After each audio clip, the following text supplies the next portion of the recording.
सलामुअलैकुम जी, मैं हूँ लैबा अब्बासी और आप देख रहे हैं देसी स्पोर्ट्स पर क्रिकेट कैप्सूल्स बाय लैबा अब्बासी। और दिन का इख्तिताम जो है वो इस चीज़ पे हुआ कि पाकिस्तान चैंपियंस, जो कि बहुत ही कोई ज़बरदस्त टीम नज़र आ रही है, they have just lost the world championship league of legends final. ये सिर्फ heard me right, South Africa champions के अगेंस्ट जो है इनका टकराव था। जिनको नहीं पता उनको बताती चलूँ कि सेमीफाइनल जो है वो दो मुकर्रर थे, एक पाकिस्तान वर्सेस इंडिया और एक साउथ अफ्रीका वर्सेस ऑस्ट्रेलिया। लेकिन होता क्या है, होता कुछ यूं है कि ऑस्ट्रेलिया और साउथ अफ्रीका वाला तो साउथ अफ्रीका जीत के फाइनल में आ गया, लेकिन पाकिस्तान वर्सेस इंडिया का जो था वो इंडिया ने कॉल ऑफ कर दिया था और पाकिस्तान को एक फ्री पास मिल गया था to get into the finals of the tournament.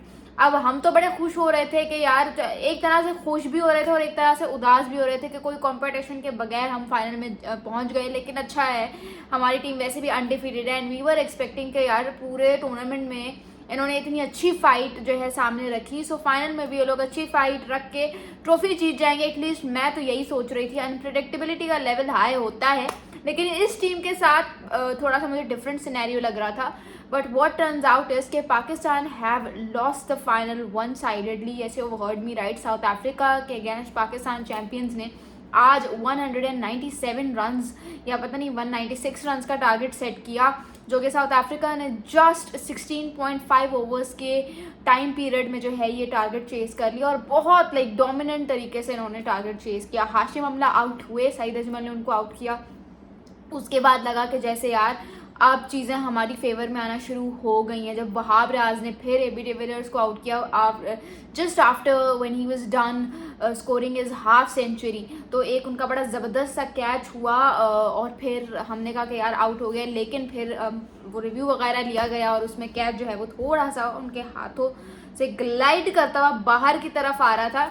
तो फिर इस वजह से कहा गया कि भाई ये तो जो है वो नॉट आउट है। अच्छा, वहाँ पे भी एबी डिविलियर्स बच गए, he was lucky enough to be saved that day, मतलब आज ही।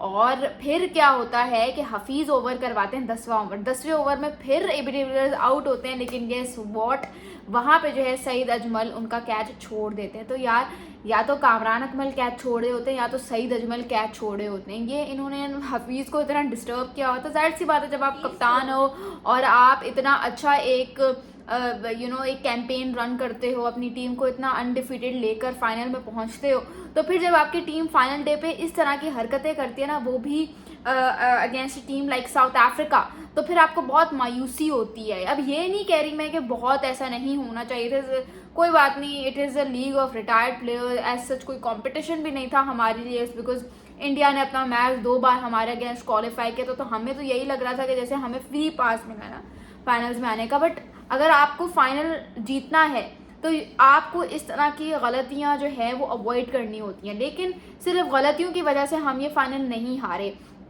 शर्जील खान ने बहुत ज़बरदस्त नॉक खेली, आप बात कर लो किसकी, हफीज़, मोहम्मद हफीज़ कप्तान ने बड़ा ज़बरदस्त कैमियो खेला, इवन उमर अमीन ने ज़बरदस्त कैमियो खेला, Asif Ali was also good enough with the bat. लेकिन शुएब मलिक ने ना बीच में आके मिडिल ओवर्स में गेम इतना स्लो कर दिया था, 25 बॉल्स खेल के वो आउट होके गए, एक भी बाउंड्री नहीं लगाई। वहाँ पे जो है, जो हम टारगेट 200 प्लस रन का सेट कर सकते थे, वहाँ पे we were just able to post a target under 200। तो वो हमने एक था disappointing moment from Shoaib Malik. फिर भाई इमाद वसीम, आप उसकी बॉलिंग में हरकतें चेक करो भाई।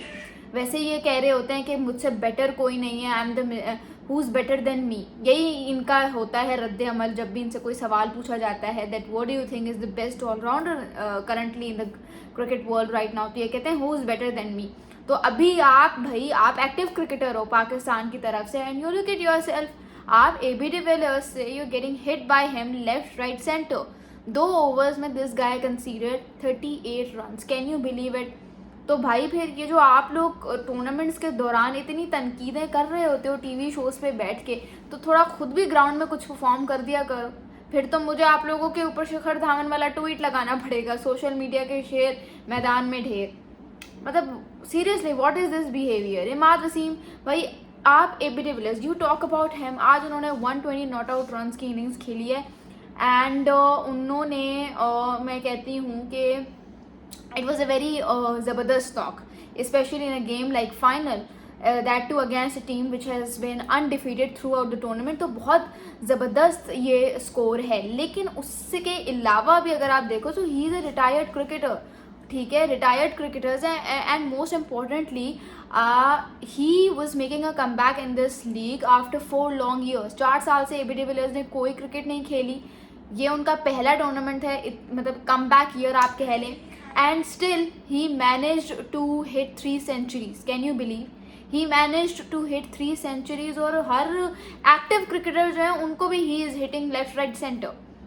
और I think what AB de Villiers is doing currently with the bat, that is a kind of unideal situation, ठीक है, फॉर अ बैट्समैन। बहुत सारे क्रिकेट पंडित्स कहते हैं ये बात कि भाई हर चीज़ गॉड गिफ्टेड नहीं होती है, आप सीख के भी वो मास्टरी हासिल कर सकते हो। But what AB de Villiers is doing, I think that is just unexplainable, that is just unteachable. क्योंकि आप खुद देखो ना, उस बंदे की आंखों का भी मसला है, पता नहीं वो कैसे इतनी ज़बरदस्त हिटिंग करता है। सो आई थिंक जो इनको लकब मिला हुआ है ना, लेबल मिला हुआ है मिस्टर 360 का, that is very well defined for him. And बहुत ज़बरदस्त इनिंग्स खेली और एबी डिविलियर्स ने एक तरह से ये फाइनल मैच जितवाया है, ठीक है। तो बैटिंग बॉलिंग अगर आप साउथ अफ्रीका की देखो इतनी कोई ख़ास नहीं है, हमने अपनी ब्लंडर्स की वजह से ये टारगेट सेट किया। लेकिन बैटिंग में AB de Villiers was absolutely amazing, which was obviously followed by JP Duminy as well. उन्होंने भी बड़ी ज़बरदस्त बैटिंग की उनके साथ और फिर they were able to win this final for South Africa in this WCL season 2। उसके अलावा जो मुझे बात करनी है वो ये है कि एबी डिविलियर्स जो है ना, मेरे ख्याल से 2025 का साल उनके लिए बहुत ज़बरदस्त साबित हो रहा है। पहले उन्होंने RCB को ट्रॉफी जीतते हुए देखा, अपनी आंखों के सामने। उसके बाद उन्होंने साउथ अफ्रीका को एक फ़ाइनल जीतते हुए देखा, world test championship final, ICC की ट्रॉफी अपनी आंखों के सामने। और अब खुद उन्होंने अपने मुल्क को एक और ट्रॉफी दे दी है। तो मेरे ख्याल से 2025 is proving to be a very lucky year for De Villiers. What do you guys have to say? Do tell me in the comments below. And for more such interesting videos, follow Desi Sports. This is Laba Basi signing off.